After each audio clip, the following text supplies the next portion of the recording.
नमस्ते। उम्मीद करते हैं कि आप लोग बहुत ही अच्छे होंगे।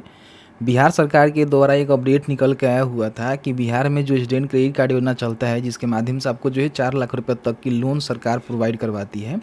इसकी जो राशि है ना, उसको यहाँ पे 2 लाख रुपया तक कर दिया गया है और बाकी आपको लोन लेना है तो आप जो है पीएम विद्या लक्ष्मी पोर्टल के माध्यम से ले सकते हैं।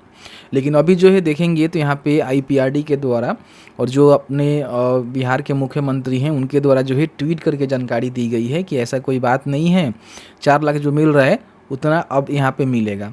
तो इसमें देखिए अपडेट भी आया था, ऐसा नहीं है, आधिकारिक तौर पे मान लीजिए अपडेट भी मैंने आपको दिखाया था और आईपीआरडी के द्वारा भी कई बार जो है ट्वीट करके बताया गया था कि आपको जो है 2 लाख तक ही अब लोन मिलेगा। बाकी जो लोन है वो पीएम विद्या लक्ष्मी लोन योजना के तहत ले सकते हैं। लेकिन अभी जो ये सरकार ने इसको मेरे हिसाब से वापस ले लिया हुआ है, लेकिन अब यहाँ पे इसमें कोई बदलाव नहीं किया गया है। जिस तरह से आपको पहले लोन मिलता था ना, उसी तरह से आपको लोन यहाँ पे देखने को मिलेगा। ठीक है, अब यहाँ पे देखिए एक बात आपको समझना पड़ेगा कि अगर आप स्टूडेंट क्रेडिट कार्ड योजना के तहत बेनिफिट लेना चाहते हैं तो आपके पास पात्रता क्या होनी चाहिए, आवेदन कैसे करना है, लोन कैसे मिलेगा, इसमें कौन कौन से डॉक्यूमेंट लगेंगे और किस तरह से जो लोन आपको मिलेगा उसको रीपेमेंट करना है, यानी कि वापस करना है। क्योंकि ये लोन होता है, ये पैसे सब्सिडी के तौर पे नहीं मिलते हैं कि आप लेंगे और इसको वापस नहीं करना है। ये पैसे आपको जो है, जैसे मान लीजिए अपन हायर एजुकेशन कंप्लीट करते हैं तो उसके बाद कहीं ना कहीं आपका जॉब लगेगा तो कमाई करेंगे तो पैसे आपको वापस भी करने पड़ते हैं। ठीक है, इसको लेकर जो है पूरी जानकारी हमने इस वीडियो में बताया हुआ है, तो इस वीडियो को देखिएगा, समझिएगा कैसे आपको बेनिफिट यहाँ पे देखने को मिलेगा। देखिए सबसे पहले हम बात कर लेते हैं स्कीम की रिगार्डिंग। तो स्कीम के बारे में आप सभी को पता ही है कि बिहार स्टूडेंट क्रेडिट कार्ड योजना के नाम से चलता है। इसमें अगर आप हायर एजुकेशन करना चाहते हैं, आपने इंटरमीडिएट पास कर लिया हुआ है, उसके बाद आप सभी को पता ही होता है कि विभिन्न क्षेत्रों में आप अपना हायर स्टडी कर सकते हैं। तो उसके लिए जो है सरकार आपको 4 लाख रुपए तक का लोन यहाँ पे प्रोवाइड करती है, जो कि अब यहाँ पे 0% इंटरेस्ट रेट पे आपको मिल रहा है। क्योंकि इससे पहले इसमें इंटरेस्ट भी आपको देना पड़ रहा था, आगे हम बात करेंगे। तो जब इलेक्शन था उस समय बिहार के जो मुख्यमंत्री नीतीश कुमार जी थे तो उन्होंने कहा कि नहीं, कोई भी रेट ऑफ इंटरेस्ट नहीं देना है, इंटरेस्ट फ्री रहेगा। ठीक है, तो अब यहाँ पे आपको बता देते हैं कि इसकी जो भी जानकारी है वो आपको समझना पड़ेगा। क्योंकि इसमें जो है आपको 12वीं पास आप हैं और हायर एजुकेशन करना चाहते हैं तो 4 लाख रुपए तक का अधिकतम आपको लोन मिलता है, इससे ज़्यादा आपको नहीं मिलेगा। चाहे आपका कोर्स 10 लाख का हो, 8 लाख का हो, 9 लाख का हो, उससे मतलब नहीं है।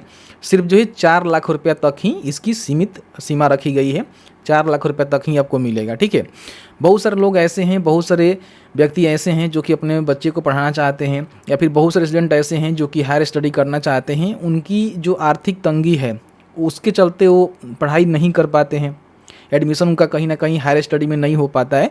तो कहीं ना कहीं यहाँ पे सरकार गारंटी लेकर और आपको जो है किसी ना किसी बैंक के थ्रू या फिर किसी ना किसी मतलब अपने हैंड से आपको जो है 4 लाख रुपये तक की लोन उपलब्ध करवाती है। ठीक है, अब इसमें एक बार समझने वाली बात है कि जो पहले था उसके बाद ये बदलाव हुआ है, तो इसमें क्या कुछ बदलाव हुआ है।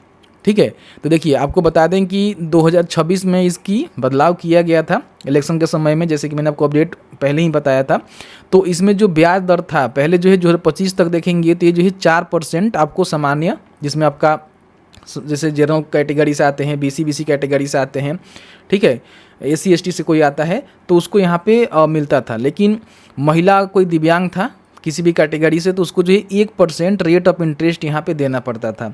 लेकिन 2026 में क्या हुआ कि इसको बदल के इलेक्शन के समय में 0% यहाँ पे रेट ऑफ इंटरेस्ट कर दिया गया। यानी किसी भी कैटेगरी से हैं तो कोई भी आपको रेट ऑफ इंटरेस्ट नहीं देना है, जो आप लोन लेंगे उसको ही आपको वापस करना है। ठीक है, 2 लाख तक यहाँ पे चुकाने की अवधि जो है 60 महीने का पहले रखा गया था। जैसे कि इसमें 2 लाख रुपए तक लोन लेते हैं तो आपको जो है 60 महीनों में, यानी कि 5 साल में आपको पैसे वापस करने हैं। लेकिन इसको बढ़ाकर जो है 84 महीने यानी कि 7 साल कर दिया गया। जैसे कि आप सभी को पता ही होगा, रिसेंटली अपडेट आया था जिसमें आपका 0 रेट ऑफ इंटरेस्ट हुआ था ना, तो इसमें बढ़ाकर इसको 84 किस्तों में कर दिया गया। अगर आप 2 लाख से अधिक लोन लेते हैं तो इसमें 84 किस्त आपको मिलेगा, यानी कि 7 सालों में आप यहाँ पे इसको वापस कर सकते हैं, जो पहले रखा गया था नियम। लेकिन अब इसको बढ़ाकर जो है 120 महीने यानी कि 10 साल इलेक्शन के समय कर दिया गया। तो देख सकते हैं इस तरह से बदलाव किया गया इलेक्शन के समय में, जो जानकारी मैंने आपको यहाँ पे क्लियर करके बता दिया।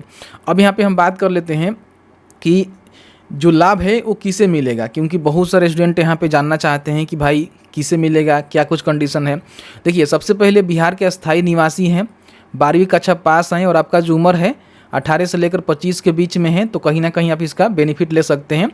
पारिवारिक जो आपका आय है 4 लाख से कम यहाँ पे होनी चाहिए। इससे अधिक अगर आपका मान लीजिए पारिवारिक आय है तो आप इसका बेनिफिट नहीं ले सकते। इन बातों को ध्यान रखिएगा। और बताया गया है कि जो भी मान्यता प्राप्त कॉलेज यूनिवर्सिटी है उसमें आप एडमिशन मतलब ले चुके हैं, क्या लेने वाले हैं, वहाँ से अपना जो भी डिटेल्स वगैरह वगैरह है वो सब मंगवा लिए हैं, जो आपका फी स्ट्रक्चर होता है वो आपने मंगवा लिया हुआ है, तो कहीं ना कहीं आप यहाँ पे इसका लोन के लिए अप्लाई कर सकते हैं और लोन को यहाँ पे ले सकते हैं। ध्यान रखिएगा। बाकी इसमें अपात्र कौन है, तो बिहार की अगर कोई अलग राज्य से है तो उसको बेनिफिट नहीं मिलेगा। अगर मान लीजिए ऐसे संस्थान में आप एडमिशन ले रहे हैं जो कि मान्यता प्राप्त नहीं है तो भी आपको लोन देखने को नहीं मिलेगा।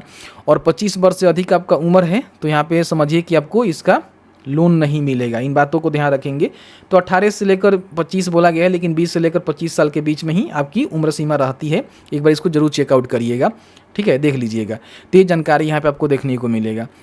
अब यहाँ पे हम बात कर लेते हैं कि जैसे कि मान लीजिए अगर आप यहाँ पे कौन कौन से कोर्स करते हैं तो आपको इसका बेनिफिट मिल सकता है। क्योंकि बहुत सारे लोग ऐसे हैं जो कि कोर्स के बारे में पता नहीं होता है, पूछते रहते हैं कि मैं ये कर रहा हूँ, वो कर रहा हूँ, या फिर ये करूँगा तो क्या मुझे मिलेगा कि नहीं मिलेगा। तो यहाँ पे देखिए मैंने लिस्ट आपको दिखाया हुआ है किस प्रकार के कोर्सेज आप कर सकते हैं। जैसे कि मान लीजिए इंजीनियरिंग क्षेत्र में आप चाहें तो बीटेक कर सकते हैं, एमटेक कर सकते हैं, डिप्लोमा कर सकते हैं, इस पर आपको लोन मिल जाएगा। मेडिकल में अगर आप एमबीबीएस, नर्सिंग, फार्मेसी या फिर फार्मा मेडिकल कर रहे हैं तो भी आपका इसका बेनिफिट मिल सकता है। प्रबंधन में जैसे कि एमबीए कर रहे हैं, बीबीए कर रहे हैं, होटल या फिर टूरिज्म मैनेजमेंट हो गया, इसके लिए भी आपको लोन मिल जाएगा। सामान्य शिक्षा में जैसे कि बीए, बीएससी, बीकॉम या फिर एमए, एमएससी, एमकॉम कर रहे हैं तो इसके लिए भी आपको लोन मिल जाएगा। कंप्यूटर साइंस में आप बीसीए कर रहे हैं, एमसीए कर रहे हैं, एनिमेशन या फिर जो वेब डी होता है वो कर रहे हैं तो इसमें भी आपको यहाँ पे लोन मिल जाएगा। अगर आप लॉ वगैरह वगैरह कर रहे हैं, जैसे कि इस प्रकार की जो कोर्सेज होता है जैसे कि बीएड हो गया, एमएड हो गया, डीएलएड हो गया, एलएलबी हो गया, एलएलएम हो गया, तो इस प्रकार के भी कोर्सेज पे आपको इसका बेनिफिट मिल जाता है। ठीक है, तो इसका बेनिफिट आप ले सकते हैं अगर आप इंटर के बाद इस प्रकार के कोर्सेज में एडमिशन लेते हैं तो। ध्यान रखिएगा आपका जो इंस्टीट्यूट होना चाहिए वो मान्यता प्राप्त होना चाहिए, नहीं तो इसका बेनिफिट आपको बिल्कुल भी देखने को नहीं मिलेगा। ठीक है, क्योंकि बहुत सारे लोग गलती करते हैं जो गलती आपको भूलकर भी नहीं करना है। अब इसके लिए आपके पास जो है कौन कौन से डॉक्यूमेंट होनी चाहिए, तो डॉक्यूमेंट के रिगार्डिंग बताया गया है कि आपके पास आधार कार्ड होना चाहिए और आपके माता पिता में भी किसी एक के पास आधार कार्ड होना चाहिए। माता पिता जी नहीं है तो आपके लीगल कोई गार्जियन है उनका भी आधार कार्ड आपको देना पड़ेगा सह आवेदक में। ठीक है, फिर यहाँ पे 12वीं और जितने भी पिछले वर्ष की मार्कशीट है, जैसे कि मान लीजिए आपका 10वीं का हो गया, ठीक है, वो मार्कशीट आपको लगेगा, सर्टिफिकेट लगेगा। फिर इंटरमीडिएट का आपका लगेगा। यहाँ पे एडमिशन लेटर आपको देना पड़ेगा जहाँ पे आप एडमिशन ले रहे हैं। जैसे कि आप सभी को पता ही है कि आप हायर स्टडी में कहीं ना कहीं किसी इंस्टीट्यूट में एडमिशन लेंगे तो वहाँ से एडमिशन का जो लेटर है वो आपको लाकर देने पड़ेंगे। आपका निवास लगेगा, बैंक पासबुक लगेगा और आपका photo, mobile number, email ID यहाँ पे आपको देना पड़ेगा। ये सारे डॉक्यूमेंट आपको रेडी कर लेने हैं और इसी के आधार पे आपको बेनिफिट मिलेगा। ठीक है, इसमें जो आपका जाति प्रमाण पत्र है वो भी यहाँ पे लग सकता है, तो जाति प्रमाण पत्र भी आप यहाँ पे जरूर लगवाएंगे। अपना निवास जाति प्रमाण पत्र और साथ ही साथ आय प्रमाण पत्र भी आपका लगेगा, क्योंकि आपके जो पारिवारिक आय है वो 4 लाख रुपये से कम होना चाहिए। तो इसमें गलती आपको भूल के भी नहीं करना है, इन सब चीज़ों को आपको ध्यान देना है। ठीक है, अब यहाँ पे हम बात कर लेते हैं कि आवेदन आप कैसे कर सकते हैं। तो आवेदन करने के लिए इनका जो वेबसाइट है 7 निश्चय का, इसके माध्यम से आवेदन कर सकते हैं। अभी हम बताएंगे लिंक कहाँ मिलेगा, कैसे अप्लाई कर सकते हैं। इसमें जो स्टेप आपका होता है, सबसे पहले तो आपको जाकर जो है न्यू रजिस्ट्रेशन करना होता है। फिर आपको यूज़र आईडी पासवर्ड मिलता है जिससे लॉगिन करके जो है फॉर्म को भरना होता है और आपको जो है सबमिट कर देना होता है। जैसे ही आप सबमिट करते हैं तो आपका जो डेटा है आपके जो भी DRCC ऑफिस है ना वहाँ पे सेंड कर दी जाती है। ठीक है, जैसे कि मान लीजिए जैसे ही आप यहाँ पे अपना आवेदन कर देते हैं तो जो आपका ज़िले में DRCC ऑफिस बनाए गए हैं वहाँ पे आपका जो जानकारी है वो सेंड होता है। फिर वहाँ पे आपको जाने होते हैं, जाके वहाँ पे जो भी टीपी वगैरह होते हैं उनके माध्यम से आपका एग्रीमेंट होता है, सहमति होता है। उसके बाद ही लोन आपको सेक्शन हो पाती है और पैसे जो है सीधे जो आपके इंस्टीट्यूट है उनके अकाउंट में ट्रांसफ़र होते हैं सेमेस्टर वाइज। ठीक है, अब यहाँ पे देखिए कोर्स पूरा करने का दिन यहाँ पे आपको देखने को मिलेगा और नौकरी लगने पे यहाँ बताया गया है कि नौकरी लगने के 6 महीने के बाद से आपका किस्त यहाँ पे शुरू हो जाता है।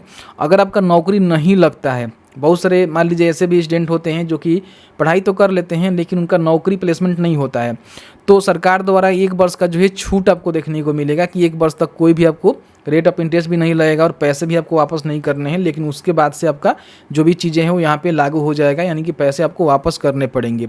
लेकिन अगर आपका नौकरी लग जाता है तो 6 महीने के अंदर आपका जो भी किस्त है वो यहाँ पे शुरू हो जाएंगे। देखिए बताया गया है कि लक्ष्य है छात्र का जो सशक्तिकरण है, न किसी वित्तीय बोझ डालना। 7 से लेकर जो है 10 सालों की आसान किस्तों में आप इसका भुगतान वगैरह कर सकते हैं, जो कि मैंने आपको स्टार्टिंग में दिखाया था, बताया था। ठीक है, तो ये सारी जानकारी यहाँ पे रहती है। इस तरह से आपको जो है बेनिफिट वगैरह मिलता है, तो आप यहाँ पे बड़ी आसानी से इसको चुका सकते हैं और अपना बेनिफिट ले सकते हैं। बाकी इसका फॉर्म भरना चाहते हैं तो आपको सर्च करना है umeshtalk.co.in, तो आपके सामने ये वाला वेबसाइट देखने को मिलेगा।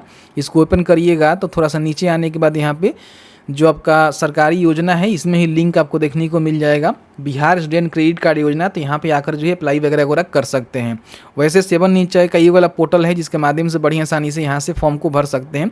मेरा इस पर स्टेप बाय स्टेप वीडियो है, उसको चेकआउट कर लीजिएगा कैसे फॉर्म को भरनी होती है और किस तरह से बेनिफिट आपको देखने को मिलता है। तो मैंने जो है पूरी जानकारी कवर किया, स्कीम किस प्रकार का है, अपडेट क्या है और किस तरह से आपको बेनिफिट मिलने वाले हैं। आपके मन में कोई भी सवाल होगा इस वीडियो से रिलेटेड हमें ज़रूर बताइएगा। जहाँ तक मेरी नॉलेज होगी आपके साथ शेयर करने की पूरी कोशिश की जाएगी।